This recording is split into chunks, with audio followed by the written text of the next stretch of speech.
The Boeing 797 is real, and Airbus knows it. 6 years after Boeing pretended to cancel it, the airplane is back, and this time, it's coming for the A321neo. Inside Airbus right now, executives are watching this like a car crash. They cannot stop, because every signal from Renton, from Everett, from Charleston points to the same answer. Boeing's most important airplane in 15 years is in the 777X. It's this, and it's about to crush the A321neo. In the next minutes, you will see exactly what Boeing is actually building, why they are building it now, and why every airline you've ever flown is about to be affected. To understand why this matters, you need to understand what Boeing already lost. There used to be an airplane that flew the routes nobody else could. Newark to Athens, Boston to Lisbon, Petersburg to London, 250 seats, 5,000 miles range. Profitable on routes a 787 would be empty out and a 737 couldn't reach. That airplane was the 757. Boeing built the last one in 2004. The 767 went the same way, out of passenger service for almost every major airline by the mid-2010s. When those two airplanes disappeared, they took something with them that no aircraft built since has been able to replace. The middle of the market, a range and a capacity sweet spot worth 4,000 to 5,000 new airplanes. A $400 billion market sitting empty. This wasn't theoretical. Continental Airlines built its entire Newark international strategy on the 757. Delta flew them from Atlanta to Berlin. American used them from JFK to Madrid. Iceland Air built a global business model around one specific capability, the 757 ability to fly transatlantic routes profitably. When the 757 retired, those routes either disappeared or got dumped into wide bodies that bled money on every flight. Boeing offered airlines two replacements, neither one fit. The 737 MAX was too small. On a hot day, with a full load, couldn't reliably make Europe from the East Coast. The 787 was too big. Filling 250 seats out of Newark in winter is one thing, filling them out of Petersburg is another. Delta CEO Ed Bastian said it publicly. We need a replacement for the 757. There isn't one. American Airlines said the same thing in different words. United the same. The three biggest US airlines were openly begging Boeing for an airplane Boeing wasn't building, and the routes started dying. Petersburg to London, gone in 2018. Cleveland to Frankfurt, gone in 2017. American pulled out JFK to Madrid, then quietly brought it back on a 777 that flies half empty in winter. Every one of these routes had been profitable on the 757. None of them were profitable on anything Boeing had to offer in 2020. Industry analysts counted more than 40 secondary hub international routes that disappeared a decade after the 757 stopped rolling off the line. 40 routes worth of passengers, 40 routes worth of cargo revenue, 40 cities where international travel quietly got harder. This is what middle of the market hole actually looks like on the ground. It's not a chart, it's empty gates. So airlines started cutting routes. Whole markets disappeared from the map, and Boeing knew exactly what to do about it. By 2017, Boeing had a name for the airplane that would fix this, the 797. Boeing spent more than $250 million studying this airplane. They had teams in Everett, Charleston, even in Madrid design office, drawing carbon composite fuselage, twin aisle layouts, new engines.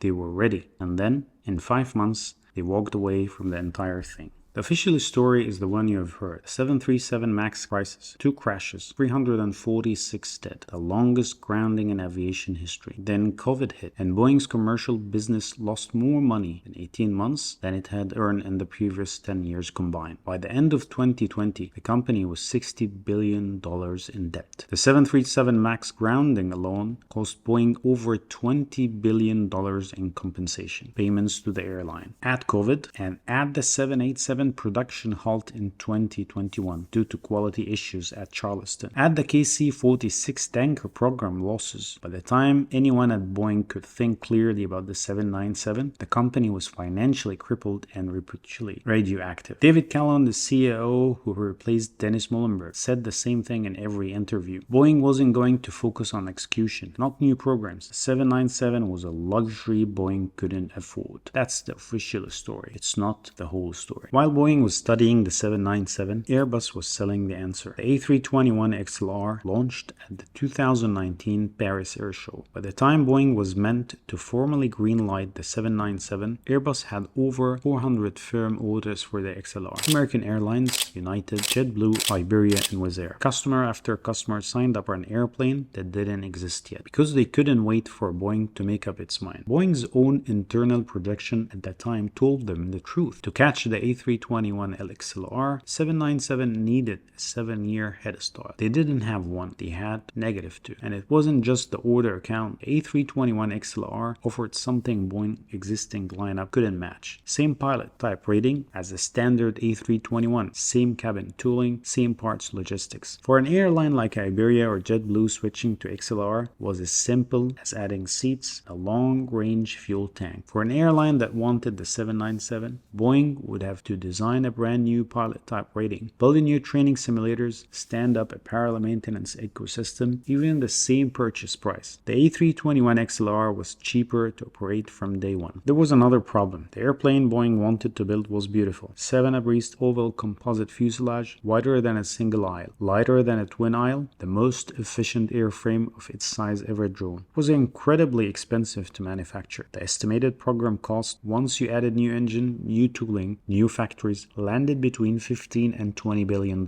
After the 787 program ran $32 billion over budget, the Boeing board was not in the mood to approve another moonshot. There was a supplier problem too. Building an oval composite fuselage at scale had never been done. Boeing only composite production line, the 787, was running at half its planned rate due to quality control issues at Spirit Air Systems. To produce the 797 at volumes airline wanted, over 100 aircraft a year, Boeing would have needed to build a third major composite assembly facility. Renton was the committed to the 737 MAX, Everett to wide bodies and freighters. There was no obvious place to put the 797. Here's what almost no one knows. Boeing came within weeks of launching the 797 in 2018. The CEO, Dennis Mulroy, told investors privately that a launch decision would come by early 2019. Boeing had early sent formal engine requests for proposal to General Electric, Pratt & Whitney, and Rolls-Royce. 3 engine makers were preparing competing bids for what have been the biggest new commercial aircraft program of the decade. Then on October 2018, Lion Air Flight 610 went into the Java Sea. 5 months later, Ethiopian Airline Flight 302 crashed near Addis Ababa. The 737 MAX was grounded. Muhlenberg was fired in December 2019. The 797 wasn't killed by COVID, wasn't killed by debt, was killed by the MAX. 2 crashes erased the program Boeing had spent 4 years preparing to launch. So in early 2020, Calhoun killed it quietly. No press release. He just stopped talking about it. Then in August 2024, Calhoun was out and Kelly Ortberg was in, an aerospace lifer, a real engineer, the first Boeing CEO in 20 years who had actually built airplanes for a living. And in his major interview, Ortberg said one sentence that changed everything. Yes, we will build a new airplane when we are ready. Here's where it stops being history, because the 797 you're about to see, the one Boeing is actually getting ready to build, is not the airplane Boeing canceled in 2020. It's something stranger. And every single design decision points to one target. The new 797 is not the 7 abreast wide-body Boeing dreamed about in 2018. It's a single-aisle composite wing aluminum lithium fuselage. 2 engines options under serious study. The CFM Rise and Open Rotor design promising 20% fuel burn improvement over today's turbofan, and a generated turbofan derivative as safer backup. Both engines came with a risk. The CFM Rise is revolutionary on paper, but it's never been flown commercially. The geared turbofan derivative is safer but offers smaller fuel improvement. Boeing's internal debate reported by Aviation Week in late 2025 was clear. Rise for the headline customer announcement, GTF as a launch engine. CFM and Pratt are both racing to deliver. Whichever one is certified first effectively win the 797 launch slot. Range 5,000 nautical miles. Seat 200 and 150. That's not the 757 replacement. That's a direct hit 321 XLR. Same range, same seat count, newer technology, newer engines. Reason this works in 2026 when it didn't work in 2020 is that everything around the airplane has changed. The Rise engine technology has matured. Boeing debt is down. The 737 MAX line is finally stable, producing 50 aircraft aircraft a month, and Airbus has no clean A321neo successor plan before 2035. The last sentence is the one Toulouse cannot answer, because it means a 2030 Boeing entry catches Airbus mid-cycle with a single-aisle airplane that is one full generation newer than anything Airbus has on the line. Now the market math. At the current order rates, Airbus is on track to deliver more than 6,000 A321neo family aircraft by 2035. Every percentage point of that market that Boeing claws back is worth $3 to $4 billion